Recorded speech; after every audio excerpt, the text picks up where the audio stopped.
Hi, today I'm going to be talking about interviews. Is that something that worries you, scares you, or excites you? Today I'm going to be telling you why it should excite you. I actually enjoy interviews. I know that may sound strange, but in this video I'm going to explain why and how that came to be. I graduated university with an unconditional job offer. I don't say that to boast, I just want you to know that it is possible to ace an interview and get the offer that you want. When my son was in his final year at university, he applied for only one job at one company. I advised him to apply for some more jobs at different companies, but his response was he asked me to coach him for that one really important interview, for that job that he really wanted. He went through a series of interviews, acing the final interview. By the time he got home from that final interview, they'd already made him an offer, and he's never looked back since. How did we both do that? To find out, keep watching to the end of the video to get the full story. But now, let's get upgraded. This is more than just a dream, it's unbelievable. I want to address some common concerns. But first, here's a tip that you probably already know. Research the company thoroughly. Understand its mission, its values, its goals, its products, what it does, why it does it. And of course, find out as much as you can about the role and what it involves. That will allow you to speak directly to how you can fulfill that role. You don't have to go overboard and memorize their annual accounts or the names of all their board members. You just have to know what they do and why they do it. Okay, let's look at those common concerns.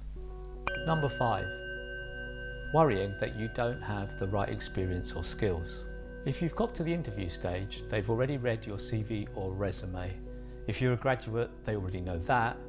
So they already know what your skills are. You've got to this stage because you've been selected for this role. So relax. You wouldn't be at the interview if they didn't think you had the basic skills and qualifications down pat. Number 4, not being sure how you would explain maybe gaps in your experience or low grades or changes in your course. To be honest, these types of things can be absolute gold. They show that you've overcome obstacles, so use them to your advantage. Anything that went wrong in the past is an opportunity for you to show how you've overcome adversity. It's a strength, use it as such. Number 3, professional etiquette. Knowing how to act, what to say, and how to be in an interview. Firstly, when you meet somebody, a firm, dry handshake, not a crushing handshake, just firm and friendly. If you live in what can be a cold climate like I do, I find it useful sometimes to, before I shake hands with somebody, quickly just wipe my hand on my trouser leg, make sure my hand's warm and not clammy and cold, and then extend it or reach out. And the best way to engage when listening to somebody else is not to try all these fancy techniques and spend your time thinking about how much eye contact are you taking, but actually to pay attention. If you pay attention to what somebody's saying and really focus on what they're saying, your body will act naturally and you will look like you're engaged and paying attention because you actually are. And that's the simplest way. You can practice this, of course. Number 2, being nervous or anxious, simply being concerned about making a good first impression. A little bit of nervousness is probably appropriate, so just try to relax as much as you can and enjoy the experience. Being slightly nervous is good, it may give you a little bit of an edge and keep you alert, but you can always take a deep breath, try and calm yourself, and it does get easier with practice. Number 1, being afraid of follow-up questions. Maybe you'll get asked a question you're not expecting and you don't know how to respond. So take your time, don't rush. There's no need to come up with an immediate response. You can always use fillers like, I'm glad you asked that question. That's a good question.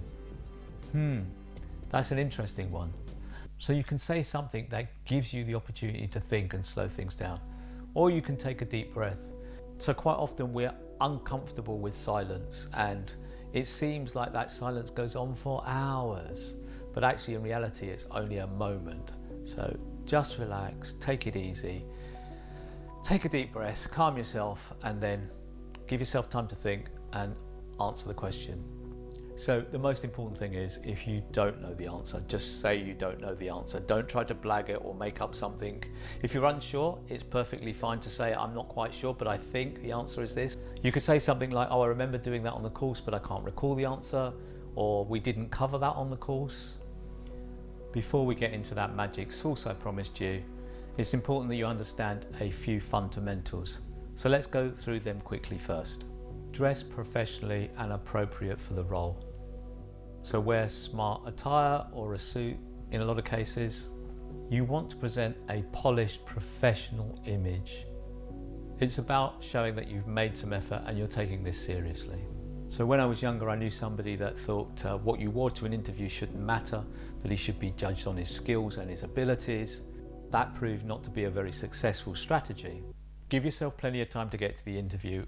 Arrive early. You can always stop somewhere close by for a coffee or something, but you don't want to be rushing to get there or stuck in traffic or caught on public transport. Because if you do make it to the interview in the nick of time by the seat of your pants, you're still going to be stressed and it's not going to be a good experience for you. You want to be calm when you go in, and the best way to be calm when you go in for your interview is to make sure you've given yourself plenty of time, allowed for the fact that there may be hiccups on the way there, and arrive relaxed. Make sure you prepare for the interview ahead of time. So prepare stories and anecdotes that show your skills. Of course, you won't know what questions they are going to ask, but the more preparation you do and the more variety of questions you think of and think of answers for, the better prepared you will be. Also, with that in mind, if you do go for an interview, review afterwards what happened. It's a learning experience. You can use what happened in one interview to improve yourself for the next interview along. Obviously, the next interview isn't going to ask you the exact same questions in the exact same way, but similar questions could come up, and the more prepared you are, the better. Practice highlighting relevant experience and accomplishments, challenges that you've overcome, or times where you really added value. One popular and useful framework to use is the STAR response method. STAR stands for situation, task, action, response. You structure your answers in that order to cover those things. I'll leave a link in the description below for some resources that talk more about STAR. Be ready to speak to your CV. Assume they'll ask you questions about previous roles, responsibilities, projects and successes. Refresh yourself on the details of your CV. Make sure you're familiar with what you've put on your CV, the roles and the responsibilities that you've had. Have questions prepared to ask them. Inquire thoughtfully about the position, the company and the team that you'll be working with. Popular options relate to company culture, learning opportunities and challenges. This helps demonstrate enthusiasm and engagement. Rehearse all of this out loud. That'll help you to become comfortable with speaking out loud. You'll also hear what you're saying, and that gives you feedback and may help you modify some of your answers. Practice articulating responses clearly and concisely.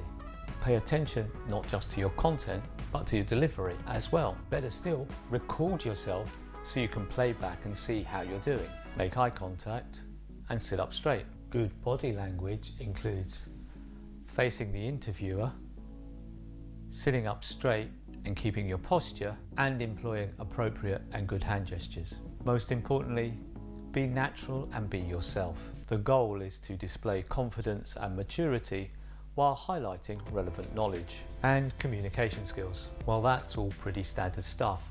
So what was the revelation that changed the way I see interviews? When I was at university, I did a sandwich course, which meant spending a year out in industry. I was talking to my boss one afternoon, and what she said to me changed the way I view interviews forever. She'd had a difficult time that morning interviewing somebody, and she explained how interviewing somebody can be really hard work. I had never thought about that before. What I got to hear was how an interview works from the perspective of the interviewer. This change in perspective has served me well ever since, whether as an interview candidate or somebody conducting an interview. Here are the key takeaways. Interviews can be hard for the person conducting the interview. As the interview candidate, your role is to make it as easy as possible for them. Here's what that former boss said to me. The candidate kept giving her short, sometimes one-word answers. She was using open-ended questions, but the candidate still wasn't very communicative. She asked them about their hobbies in an effort to get them to relax, but that didn't help either. It was so difficult, she felt exhausted. When starting an interview, the reason I often ask the candidate how they got there isn't because I'm interested in your experiences of public transport. I'm trying to get you to relax by starting with something familiar and easy to talk about. When I ask about hobbies and interests, it's for a similar reason. I'm hoping to find something that you can talk about easily, something that'll help you relax and get flowing. Now, of course, it is possible that you get interviewed by somebody who's just not very good at interviewing people. It's happened to me, and to be honest, I was really glad I didn't get the job. I realised they were somebody I really didn't want to work with. Working for a boss with poor communication skills just doesn't bear thinking about. And that brings me to my next point. When I'm being interviewed, I'm also interviewing them. Both the company and, if they're people I'm going to work with, the people that I meet. After all, I could be about to spend 40 hours a week in this environment with these people. Is this somewhere that I feel comfortable? Is this somewhere that I actually want to work? Are these people that I actually want to work with? So remember, when they make you an offer, you can always say no. Some other things you can do to improve your chances and make yourself more relaxed at interviews are to do something that involves presenting or public speaking. My son studied law and was heavily involved in muting, so he'd done a lot of practice cases. Although he didn't go into law as a profession, those opportunities to speak in front of people and be asked questions and respond helped him, of course, in the interview process. So anything that involves public speaking, drama, acting, being around other people, asking questions and answering questions are all going to help you get used to those types of situations. Of course, if you're not into acting or those types of things, you can always get together with friends and ask each other questions, start a little debate club, do anything that allows you to talk to other people, or even sit in a room on your own and talk to a camera. So let's recap a few things. Try to make sure that you're well prepared, that you've reviewed your CV, that you know the details that are in it, you've practiced your answers using something like the STAR method, and that you've practiced out loud. Once you get comfortable practicing out loud, try recording yourself and watching it back. If you notice anything, you can change your answers and try again. If it's uncomfortable, that's great. You want to try and make the practice as uncomfortable so that you get used to that discomfort, so that when you're actually in the interview situation, you're much more relaxed, you're confident in your answers, you know what you're saying. And if a question comes up that you don't know, just be honest. So you don't know the answer and move on to the next question. Most of all, try to relax and have fun with the process. So one of the things that I often do when I'm arranging to go for interviews for roles is I try to make sure that the roles that I'm most keen on are the third or fourth one in the interview sequence, and that jobs that I like but maybe are not quite as appealing are the first one or two interviews, and that gives me an opportunity to get some practice in somewhat low pressure environments before I get to the ones that I'm really excited about. Remember, the interview process is like finding any partnership. You want to make sure that it works for both of you. It needs to work for them, you need to be the right person to fulfill that role, but it also needs to work for you. It needs to be the right role for you. It needs to be somewhere that you're going to feel comfortable. It needs to be somewhere that has the appropriate level of challenge, and it's going to help you grow in your career. I know sometimes it can be very disappointing if you get a rejection, but remember, there are other roles out there and you will find something that's more appropriate and more suitable to you. And so sometimes not getting a role can actually be the best thing if it's not suitable. Other more appropriate roles will come along and you will get one of them. Keep practicing, keep persevering. That just leaves me to say thank you very much for watching. I hope you've got a lot out of this.